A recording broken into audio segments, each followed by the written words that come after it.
તો આ ભાઈ છે ઘેટાનું તાજે તાજું દૂધ દોવે છે. ધીમે ધીમે હવે ભઠ્ઠો ચાલુ કર્યો છે. જો આમાં આપણે ચા બનાવવાનો છે.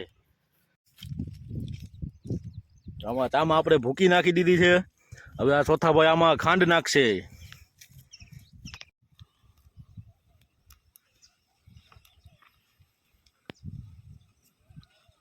મિત્રો ખાલી તમે ચા પીવાના શોખીન જોઈ લ્યો. જો આ બધા મિત્રોને પાણી પીવું હતું તો આપણે રાહુલભાઈ જો પાણીનું બોઘેરું ભરીને આવી ગયા, ઉઘાડા પી ગયા. જો એને કેટલો ચા પીવાનો શોખ છે. જો જો જો જો એને ખાલી નજર જો, ખાલી ચાની તલબ જો, ખાલી જો હાથમાં બોગીને જો મિત્રો ચા પાકવા આવ્યો છે. જો રાહુલભાઈ ચા ધીમે ધીમે હલાવે છે.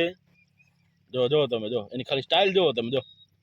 હાલો મિત્રો આપણે ચા પાકી ગયો છે. આની ચુસ્કી મારવાની છે ચાની આપણે. જો મિત્રો ખાલી અને આ જંગલ જેવું છે તો ખાલી આની મોજ જો, ખાલી જો ખાલી મોજ જો. જો આને ઘેટા જો જો અમે આપણી ગાડી પડી છે. મિત્રો ચા કમ્પ્લીટ થઈ ગઈ છે. અમે બધા મિત્રો હવે ચા પીએ છીએ. જોઈ લ્યો ચાની મોજ જો તમે, ખાલી ચાની મોજ. જો મનાભાઈ છે ખાલી ચાની મોજ જો, ભલે થોડી દાઢી પણ ખાલી ચાની મોજ જો.